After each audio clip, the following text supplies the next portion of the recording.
ایک گاؤں میں احمد نامی ایک لڑکا رہتا تھا جو گھوڑوں کی دوڑ میں بہت ماہر تھا۔ احمد جس بھی گھوڑے پر سوار ہوتا وہ گھوڑا ہمیشہ ہر دوڑ میں پہلے نمبر پر آتا تھا۔ گاؤں میں ہر سال گھوڑوں کی بڑی دوڑ ہوتی تھی اور احمد ہمیشہ جیت جاتا تھا۔ سب اس کی تعریف کرتے اور اسے گھوڑوں کی دوڑ کا بادشاہ کہتے۔ اسی گاؤں میں فاطمہ نامی ایک لڑکی تھی جس کو مشہور ہونے کا بہت شوق تھا۔ اس کے پالتو بہت ہی بدصورت بھیڑیے بھی تھے۔ فاطمہ نے سوچا کہ اگر وہ احمد کو کسی طرح ہرا دے تو وہ ضرور مشہور ہو جائے گی۔ اس نے احمد کو ہرانے کا ارادہ کیا اور مختلف سازشیں بنانے لگی۔ سب سے پہلے فاطمہ نے احمد کے ساتھ دوستی کی، پھر آہستہ آہستہ اس کے قریب آ گئی۔ فاطمہ نے جھوٹی محبت کا جال بچھایا اور احمد کو اپنے حسن و جمال میں پھنسا لیا۔ احمد بھی اس کی محبت میں مبتلا ہو گیا اور اس کی ہر بات ماننے لگا۔ ایک دن فاطمہ نے احمد کو کہا، تم میری پسند کے گھوڑے پر جیت کے دکھاؤ۔ احمد نے خوشی خوشی اس کی بات مانی۔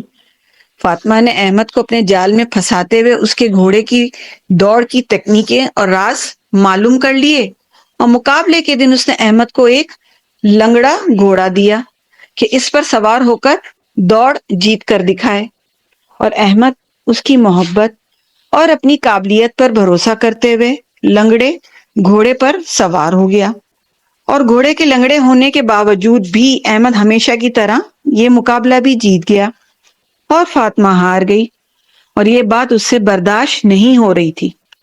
احمد کی جیت میں خوشی ہونے کے بجائے اسے اپنے ہارنے کی وجہ سے احمد کے لیے نفرت اور بڑھ گئی، اور احمد اس کے اس رویے سے پریشان ہو گیا۔ لیکن چونکہ وہ اس سے بہت محبت کرنے لگا تھا، اس لیے اسے یہی لگا کہ وہ اپنی ہار کی وجہ سے اس طرح ری ایکٹ کر رہی ہے۔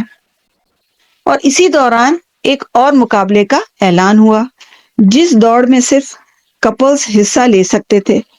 چونکہ فاطمہ احمد سے ناراض تھی تو احمد نے سوچا کہ وہ تو اب اس دوڑ میں حصہ نہیں لے سکتا، اور یہاں دوسری طرف فاطمہ نے اپنی شیطانی دماغ میں ایک نئی ترکیب سوچی اور احمد کو ہرانے کا نیا منصوبہ بنایا، اور پھر سے احمد کے پاس گئی اور اسے محبت سے کہا، میں تمہارے ساتھ اس مقابلے میں تمہاری ہمسفر بنوں گی اور ہم دونوں مل کر یہ مقابلہ جیتیں گے۔ اس کی بات سن کر احمد کو بہت خوشی ہوئی اور اس کے دل میں اس کے لیے مزید محبت بڑھ گئی۔ لیکن یہاں فاطمہ نے ایک شرط رکھی کہ میرے بھوکے بھیڑیے بھی ہمارے ساتھ ہوں گے، تو تم کسی ایسی چیز کا انتظام کر لو اس چیز پر میرے بھوکے بھیڑیوں کو بھی بٹھایا جائے۔ بہرحال مقابلے کا دن آ گیا۔ احمد، فاطمہ اور ان کے ساتھ ان کے بھوکے بھیڑیے مقابلے کے لیے نکل پڑے۔ لوگوں کی بڑی تعداد اس انوکھی ریس کو دیکھنے کے لیے جمع ہو گئی۔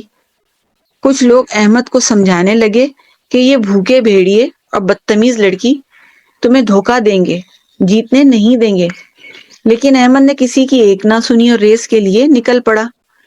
احمد کے پاس جتنا بھی احتیاطی سامان تھا اپنے بجائے وہ سب فاطمہ کو دیا تاکہ فاطمہ ہر خطرے سے محفوظ رہ سکے۔ راستے میں جتنا بھی کھانے پینے کا سامان تھا وہ خود بھوکا رہا اور فاطمہ اور اس کے بدصورت اور بھوکے بھیڑیوں کو کھلاتا پلاتا گیا۔ بہرحال سفر گزرتا گیا، اور جب جنگل کا راستہ آ گیا اور منزل بھی زیادہ دور نہ تھی تو فاطمہ نے سوچا کہ اب اپنے پلان کو سر انجام دیا جائے، اور اس نے چلانا شروع کر دیا، گھوڑا روکو، گھوڑا روکو، مجھے تمہارے ساتھ آگے نہیں جانا۔ اس پر احمد کو کافی غصہ آیا تو اس نے اسے گھوڑے کے ساتھ باندھ دیا اور خود گھوڑا دوڑاتا گیا۔ احمد کی اس حرکت پر فاطمہ نے بنا کچھ سوچے سمجھے گھوڑے کی رسیاں کھولی اور گھوڑے سے چھلانگ لگا دی، لیکن جلد بازی میں اس نے اپنے پاؤں کی رسی نہیں کھولی اور وہ گھوڑے کے ساتھ گھسیٹتی ہوئی چلی گئی۔ بھیڑیے شور مچاتے رہے، گھوڑا روکو، گھوڑا روکو، وہ بھی چلاتی رہی۔ احمد نے گھوڑا تو روک دیا لیکن فاطمہ کو آزاد نہ کیا، اور اس کو سزا کے طور پر اپنے گھوڑے کے ساتھ الٹا باندھ دیا، اور بدصورت بھیڑیوں نے بجائے احمد سے بات کرنے کے شیروں کے سامنے جا کر رونا ڈال دیا اور ان کی مدد لی۔ کیونکہ وہ بدصورت اور بھوکے بھیڑیے احمد کا تمام تر سامان نقصان کر چکے تھے، تو احمد سے نظریں ملانے کی ہمت ان میں نہ تھی، اور ان کے سامنے جا کے رونا پیٹنا شروع کر دیا کہ فاطمہ کو احمد نے خود دھکا دیا ہے۔ شیروں نے دریا دکھائی اور بنا پوری بات جانے احمد کو سمجھایا۔ اس پر احمد نے وہ رسی کاٹ دی اور خود اسے وہیں چھوڑ کر اپنا گھوڑا دوڑا دیا۔ اس طرح فاطمہ نہ ادھر کی رہی نہ ادھر کی، لیکن اب سوال تھا کہ بنا کسی ہمسفر احمد یہ مقابلہ کیسے جیتے گا؟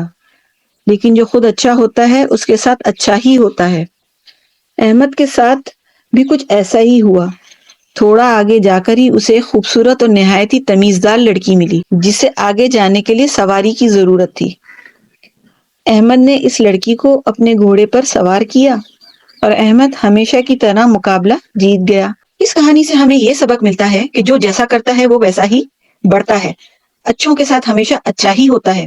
جو دوسروں کے لیے گھڑا کھودتا ہے وہ خود اس میں گر جاتا ہے۔